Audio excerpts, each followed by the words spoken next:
Good afternoon. Today I'm going to be reviewing the Nomadic Marai 401 Emerald Abyss. This watch is available from nomadicwatches.com for €1,249. Nomadic are a microbrand based in Belfast in Northern Ireland. They were founded in 2021. Marai means seafarer in Irish, and the watch is inspired by the Titanic, which, like the watch, was built in Belfast. So firstly, let's look at the canvas watch roll that the watch comes in, and then I'll talk you through the specifications of the piece. So the watch comes in this waxed canvas watch roll, and as you can see, the embroidered patch has the Nomadic brand logo and also Make Progress, which is the motto of the brand. It has a canvas strap which secures it, and as you can see, the hardware is solid stainless steel. The two keepers are mirror polished to a good standard. So I'll undo the canvas strap from the keepers and I'll show you the interior. So the fabric is canvas and it's heavy, and the stitching is contrasting in orange, and it's also waxed to make it water repellent. As you can see, the underside of the flap contrasts, and there are several different size pockets which house items which I'll show you. And as you can see on the reverse, the stitching is good quality. Now I'm going to be critical of this because we're not looking at a low tier piece, we're looking at a mid tier piece costing €1,249. This clearly is a cost-cutting measure with regards to production costs in order to maximise profit margin per piece. At this price point in the mid-tier, €1,249, one expects to see a plastic watch box, or alternatively a vinyl-coated watch box, or alternatively a PU leather or genuine leather travel roll, not one made from waxed canvas. So this is a disappointment, and I think there's room for improvement. With regards to the items that come with the watch, it also comes with this Nomadic branded notebook. As you can see, all the pages are blank, and this is also intended to be used as a diver's log. We also get this leaflet, which is a fold-out leaflet, clear concise diagrams. The instructions are in English and it details the operation of the movement used, which is the Sellita caliber SW200-1. And on the last page, on the reverse, you can see it also has a QR code. So you can scan the QR code with your Android or iPhone, and that will download instructional videos for the operation of the Marai 401, including the movement, the Sellita caliber SW200-1. So this piece is covered by a 2-year international warranty, which is very good.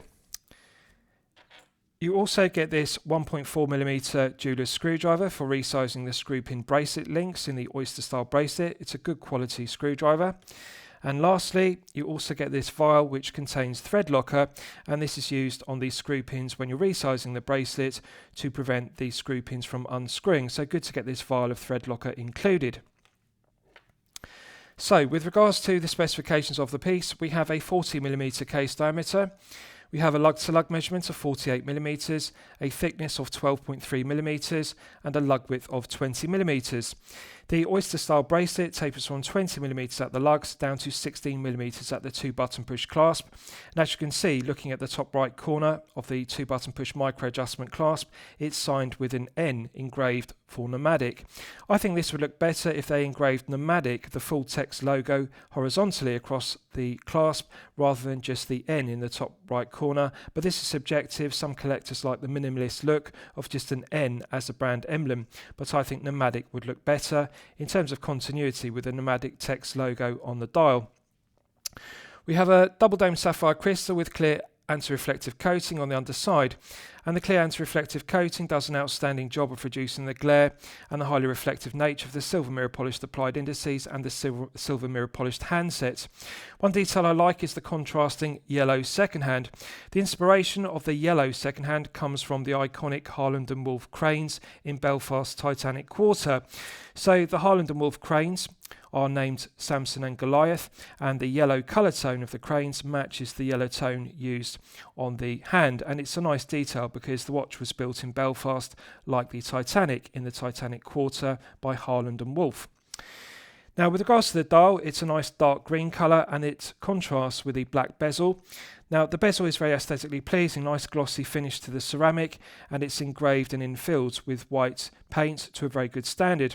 Nice crisp high definition engraving of the 15-minute ticks in the first quarter and the Arabic numerals. Nice fine fonts, they don't look too thick or blurry, and the Lume pip is also very well executed. The bezel is solid 316L grade stainless steel, coin edge finished, and it has a nice brushed satin finish to the chamfer on the top edge, so that deburrs the tips of the coin edge teeth very well. No sharp edges, but the coin edge bezel is very grippy and tactile, so it's easy to get good purchase with one's index finger and thumb. With regards to the finishing to the head of the piece, we have longitudinal brushed satin finishing to the flanks with a beautiful luster. Longitudinal brushed satin finishing is nice and fine grained both on the left hand flank and also the crown guard side, and I like the large mirror polished bevel which marks the transition between the top of the brushed satin lugs and the flanks of the case. So the brushed satin finishing is fine, beautiful luster to it, and the quality of the mirror polishing is very good. Nice angular profile to the lugs, and the bevel on the edge of the case also has a nice angular profile, so the quality of the finishing is good. No sharp edge to the undercut to the flanks on the crown guard side, and also the left hand flank has been deburred and chamfered very well. The four tips of the lugs also have chamfers, so no sharp corners, so the quality of the finishing to the head of the piece is very good. The double dome sapphire crystal has a nice profile to it. It does have slight distortion when you tilt the piece at an oblique angle, but it is double dome, so it's curved on the underside versus being flat on the underside as per a single dome sapphire crystal. And I like the way it projects slightly above the beveled bezel, which is ceramic, so very aesthetically pleasing. So let's look at the bracelets and end links in detail. Female pivoted end links articulate smoothly, they don't feel stiff and they don't kink. However, this is a negative of the piece I want you to be aware of. Unfortunately, the female pivoted end link has excessive longitudinal, lateral, side to side, up and down play, and play in every single direction, as you can see, and we're looking at significant play. Just look at the amount of lateral, longitudinal, side to side and up and down play. It's very sloppy. This is simply down to a poor interference fit. The pin going through the female pivoted end link is going through oversized holes, or alternatively the pin itself is undersized. It should be a friction fit, it should be interference fit, but as you can see, it's sloppy. So either the holes are too large, or alternatively the pin is undersized, because it's not an interference fit. It rattles. Let's check the other side for continuity. Again, articulates smoothly, as one would expect.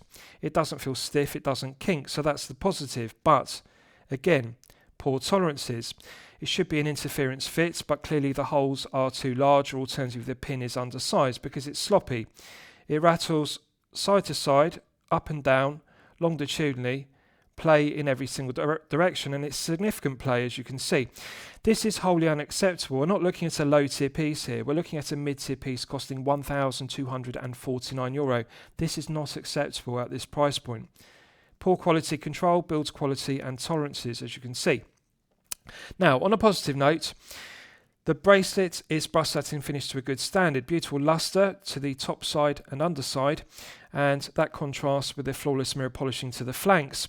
No sharp edges to the top edge or the lower edge of the flanks. The bracelet doesn't pull arm hair, and it articulates smoothly, so we don't have any stiff links. It doesn't kink. It does flow and articulate smoothly, so there are good tolerances in the screw pins, and I'm pleased to see screw pins used rather than the cost-cutting measure of push pins at this price point. So the positives are, it doesn't feel sloppy, doesn't have excessive play in the screw pin links, longitudinal, lateral, side to side or up and down play. So the quality of the screw pin links in the oyster style bracelet are good, but they're just let down by the excessive play in the female pivoted end links. I'll just check the other side for continuity. Again, doesn't rattle, doesn't feel sloppy, doesn't have excessive play, articulates smoothly, doesn't have stiff links, doesn't kink, which is good. No sharp edge to the top edge or the lower edge of the flanks. Flawless mirror polishing to the flanks, and beautiful luster to the top side and the underside of the satin finishing. So quality of the finishing builds quality, quality control and tolerances of the bracelet itself are good, but again, just let down by the poor quality tolerances in the female pivoted end link. Significant play. Let's look at the micro adjustment clasp. Now, this is called the micro glide clasp, and it has a ratcheting mechanism which we'll test. Beautiful luster to the clasp, as you can see. Brushed satin finishing is good on the body and also the flanks, and I like the large mirror polished bevel on the edge which marks the transition. 2 button push triggers have a nice firm resistance, spring loaded action, and it opens smoothly.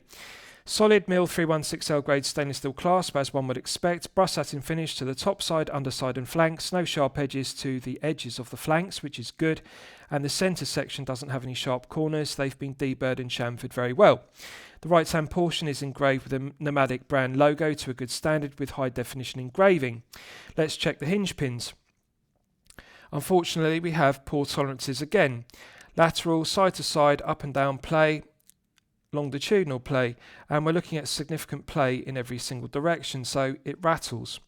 This is wholly unacceptable in the mid-tier at the price point of €1,249. Look at the amount of play. Very disappointing. Let's check the centre hinge pin. Again, significant lateral, longitudinal, side to side, up and down play. It clicks every single direction. Now, it does articulate freely because, of course, it's a sloppy fit. The hole is too large, or alternatively the pin, which is riveted at either end, is too loose in the hole. So significant play, just bear with me. I'll put my glove behind it and get the camera to focus, and then you'll be able to see the amount of play. It wobbles. Finally, let's check the right hand hinge pin. Again, significant play. Now it articulates freely, it doesn't feel stiff or kink due to the poor quality tolerances, but just bear with me, I'll get the camera to focus on it better.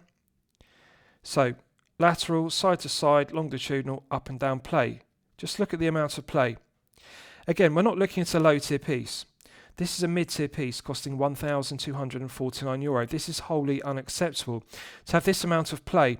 My concern with this amount of play in the three hinge pins, left, centre and right, is the long-term durability. How long is it going to last before one of these hinge pins fail due to the excessive shear load put on the three hinge pins? Because when you have elongated holes in clasp like this, or you have undersized pins which are riveted at the ends, with daily wear, when you're opening and closing this every day, wearing it, the problem is it exacerbates the shear load put on the hinge pins, and eventually they shear, they fail. Or alternatively, the riveted ends in the elongated holes, they fail, and then the pin drops out. So my concern is long-term durability, and the cumulative effect of all that play in the three hinge pins is the mill clasp rattles, it clicks. It's very sloppy, and it's a real disappointment at this price point. On a positive note, we have a micro adjustment clasp, as you can see, which has a firm spring-loaded trigger to it. So you have to really push in your thumb or index finger firmly in order to deploy it. So we've got one full link. Now, the negative of this oyster style bracelet is there are no half links in the bracelet. We only have full links. And the problem with only having full links in an oyster style bracelet is sometimes adding or subtracting one full link doesn't give the desired fit. It either feels slightly too tight or slightly too loose. Nomadic could enhance this by adding a half link on the 6 o'clock side and a half link on the 12 o'clock side of the micro adjustment clasp, because that would make it easier to get the correct fit.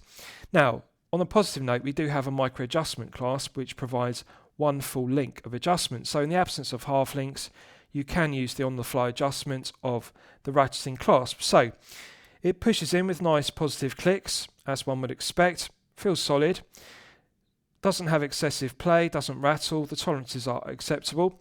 You've got to really push in the trigger with your index fingernail or thumbnail, and it's got a nice firm ratcheting mechanism, nice loud audible clicks, so it works okay, and it doesn't deploy accidentally when on wrist, because you've really got to push in the trigger very hard in order to get it to deploy. So you can push it in simply by using the ratcheting mechanism, but to deploy it you have to press the trigger and release, and then it slides out. It works to a good standard, so the micro adjustment clasp is good. Now, with regards to the proportions are correct because the bracelet tapers from 20 to 16.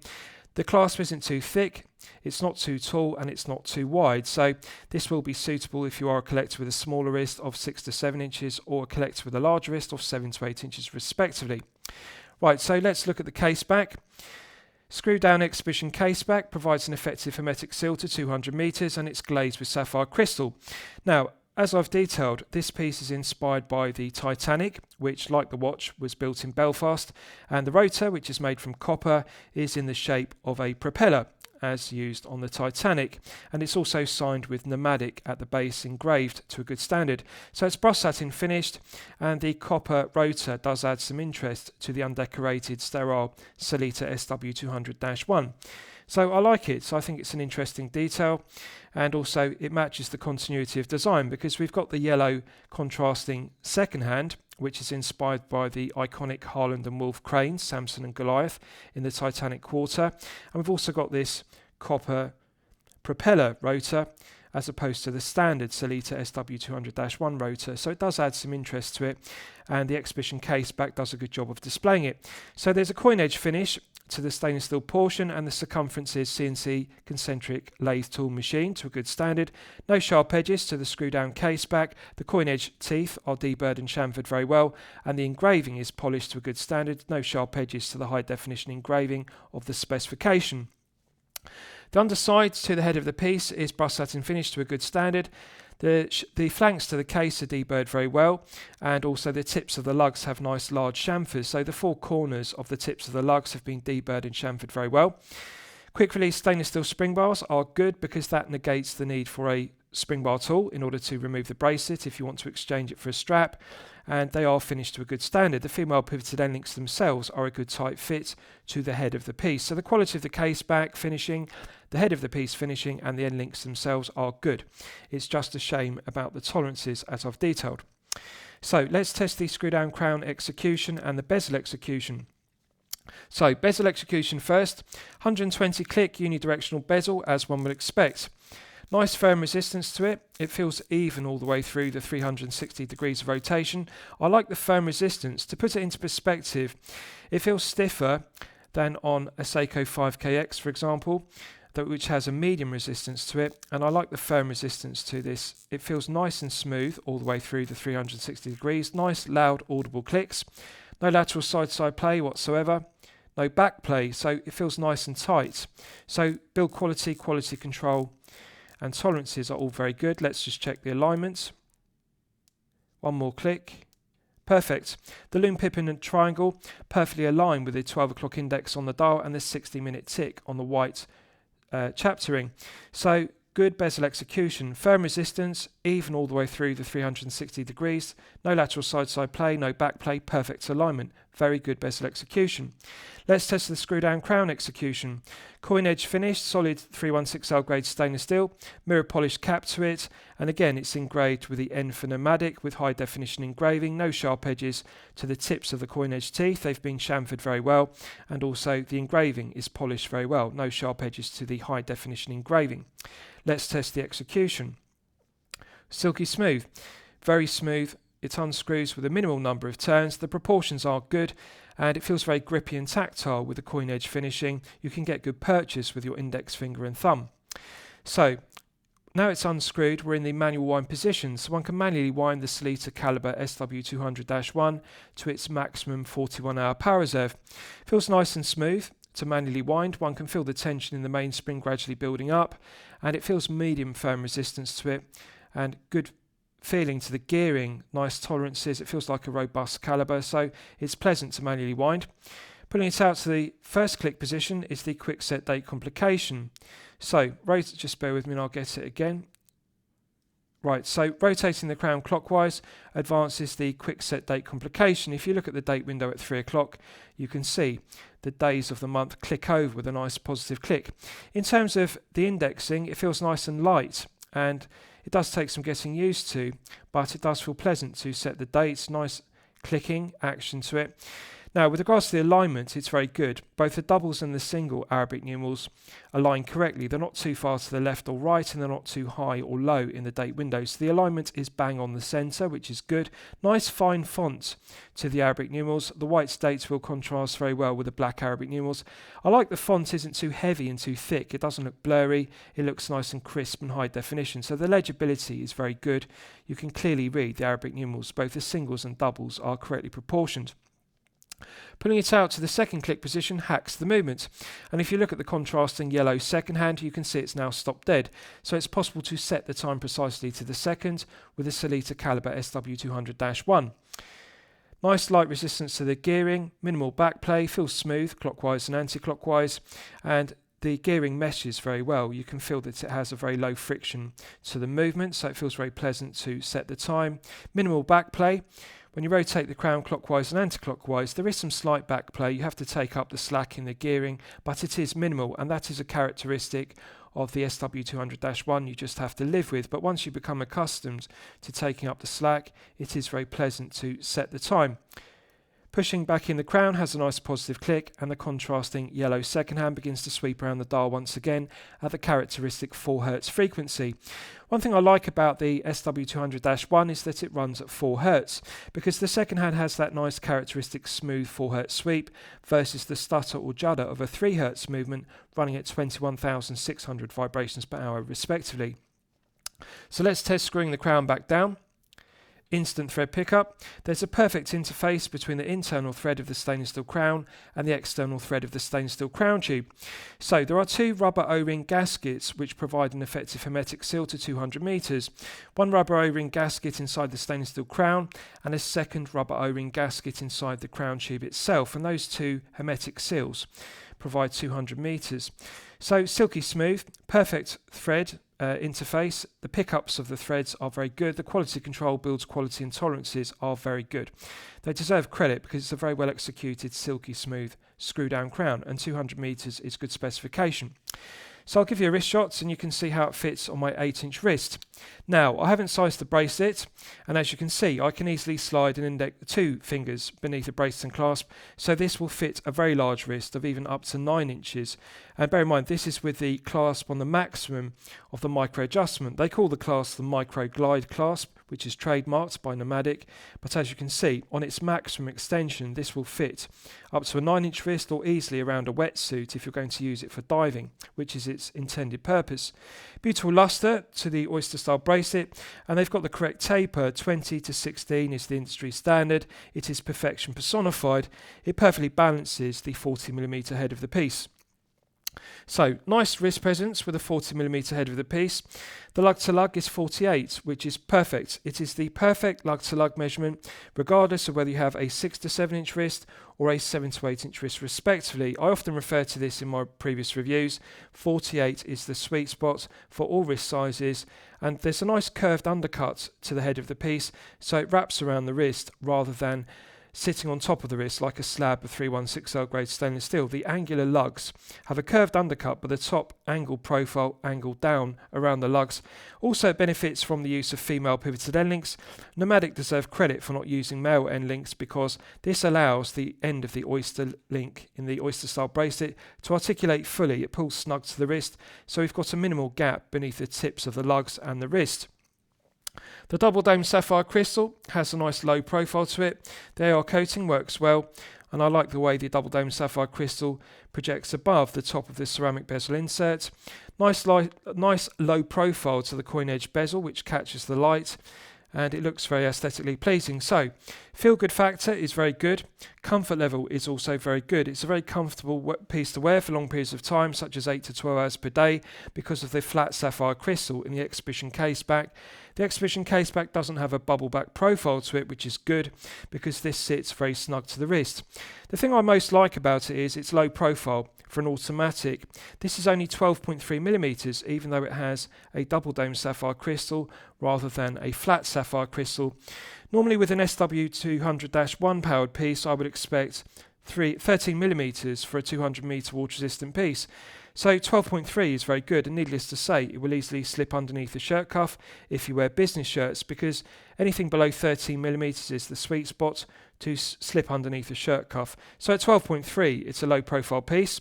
Feels very well balanced with the 20 to 16 taper. The only thing to note is it's a very heavy piece. The heft is 170 grams, but bear in mind, this does have a very long bracelet. With all the links in the oyster style bracelet, it is 170, but of course, if you remove 5 to 6 links for a 6 to 7 inch wrist, that will reduce the heft down to circa 150 grams, which is the sweet spot for comfort. So, with all the links, it is very heavy at 170 grams, but if you have a standard wrist size of 6 to 7 inches or even 7 to 8 inches, you're going to remove 4 links, and that's going to reduce it to 155. So it does feel very well balanced with the 20 to 16 taper, and the proportions of the micro adjustment clasp are very good, as I've detailed. It's not too tall, it's not too long, and it's not too wide, so it's not a bulky micro adjustment clasp, which they call the micro glide clasp. So comfortable to wear, feel good factor is good, and I like the contrast of the yellow second hand, which contrasts with the dark green dial and the black bezel. Right, so let's do a Lume test, and we'll see how the Lume performs when it's charged up to the absolute maximum. So as always, I'm going to use my 100 UV LED torch to charge it up to the absolute peak. Right, so that's now fully charged, and as you can see, it has not disappointed. This uses C3 Superluminova, which is one of my personal favourites. You'll know from my previous reviews, BGW9 and C3 are my personal favourites. They are the industry standards for green and blue Lume respectively. So perfect colour tone match in daylight. The Lume pip, the applied indices and the handset have a white colour tone match. They don't look cream and white, they match. All three are white, which is good. And in the dark, you can see there's a perfect green colour tone match of the C3 on the Lume pip, on the ceramic bezel insert, the applied indices and the handset. The hands are correctly proportioned. You can easily differentiate between the pencil minute hand and also the baton hour hand, which is shorter. Nice large area, nice large plots of C3, both on the hour hand and the minute hand. And you can clearly see the orientation of the dial because we've got the triangle index at 12 o'clock and then we've got the rectangular index at 9 o'clock and 6 o'clock respectively. So good symmetry to the dial. Of course, the 3 o'clock index is deleted due to the presence of the date complication. Now, the only negative is the contrasting yellow second hand doesn't have any Lume on it, so you can't see the second hand in the dark. But I think it's a worthwhile negative because in daylight, the yellow contrast of the second hand is very good. It contrasts very well with the dark green dial. So I like the yellow second hand in daylight, and I think it's okay not to have any Lume on it, although they could have put a counterbalance on it with a Lume pip, for example, or lumed the tip of it with C3, and that would make it visible in the dark. But minute hand is legible, hour hand is legible, and the Lume pip. The exciter in the C3 is glowing very brightly, and it's continuing to glow for a good length of time. So we're clearly looking at 5 to 6 layers of C3. I'm pleased to see Nomadic haven't used the cost-cutting measure that many micro brands in the mid-tier do use of applying 3 to 4 layers versus the optimum 5 to 6. So it's glowing brightly, good colour tone match, and I'm very pleased with it. Right, so let's discuss the movement use. You will all be familiar with the Sellita caliber SW200-1, which is Swiss made. It's been in use since 2012, so at this stage in 2025, it's a reliable, well-proven workhorse Swiss caliber. It has 26 joules. The SW200-1 is a clone of the ETA 2824-2. The architecture of both movements is the same. The only discernible difference is the SW200-1 has an additional joule added. It has 26 joules versus the 25 joules of the ETA 2824-2. But other than that, the architecture is the same and they are the same quality. So this one has 26 joules. It runs at 28,800 vibrations per hour and a frequency of 4 Hz. Has hand winding and hacking, which use for complications, and as I've demonstrated, they work well. Also has a quick set date complication, which is good. That also works very well. 41-hour power reserve is perfectly acceptable. The stated accuracy of the standard grade of SW200-1 is plus or minus 12 to plus or minus 30 seconds per day, so a rather wide accuracy range. However, I'm pleased to report that Nomadic are doing a good job of regulating the SW200-1s they're using. This one is running consistently at plus 6 seconds per day when it's fully wound to its maximum 41-hour power reserve. Plus 6 is actually within chronometer grade accuracy of minus 4 to plus 6, and it's certainly within the stated accuracy of plus or minus 12 to plus or minus 30 seconds per day. So reliable, well-proven Swiss caliber, in use since 2012, no reliability issues reported. The build quality, quality control and tolerances of it are all very good. The hand winding and hacking works well, the quick set complication works well. It is the correct choice at this price point in the mid-tier, €1,249, to use an SW200-1. It is a reliable, accurate Swiss caliber. So lastly, I'll summarise the piece. What do I think of it overall? Well, when I'm considering reviewing a watch on my channel, the watch should meet 2 criteria. It should be both excellent quality and excellent value at the respective price point. So mid-tier piece, the price point is €1,249. I'm going to declare the quality as okay. I'm not going to say the quality is good, and I'm not going to say it's excellent. The reason why is because we have the excessive play in the female pivotal end links, which are sloppy. This is wholly unacceptable. The other main negative is we have excess play in the 3 hinge pins, as I've shown you. Again, this is wholly unacceptable at €1,249, and that downgrades it from being good or excellent quality down to okay quality. Now, with regards to the value, I'm going to declare it as poor. At €1,249, this faces stiff competition from other microbrands within the mid-tier. So why do I say poor? Because you could say, well, it does have excellent bezel execution, it has excellent screw-down crown execution, and the C3 Super Lume Nova performs very well. Micro-adjustment clasp is also good. The reason why I say poor value is because, for example, the Steinhardt Ocean 139 is a microbrand, and it's Swiss made. That also uses the Sellita SW200-1, the same movement, but that retails at €490 versus this piece, which retails at €1,249. Significant price difference, but the specification is very similar, same movement. This is made in Belfast. The Steinhardt Ocean 139 is made in Switzerland. But €490 versus €1,249. The difference is that the Ocean 139 does not have this kind of excessive play in the female pivoted end links, and also it doesn't have this kind of excessive play in the hinge pins, but it's €490. It's not €1,249. So that's just an example of the differences in the mid-tier. And as I've said, this Nomadic Marai 401 faces stiff competition from brands like Steinhardt in the mid-tier with the Ocean 139. They are competing against better quality control, build quality tolerances, with pieces that are retailed at a lower price point, significantly lower at €490. So in order to make this good quality or good value, or excellent quality and excellent value, they need to tighten up the tolerances, the build quality, quality control. They also need to drop the price point from €1,249 to well below €1,000, because it's too expensive at €1,249 to have this kind of sloppy build quality and tolerances, as you can see. So that's how I'm going to declare it. I'm going to recommend it to you for consideration. I hope you've enjoyed my review of the Nomadic Marai 401 Emerald Abyss. Please feel free to post your own comments below the video. Thank you for watching.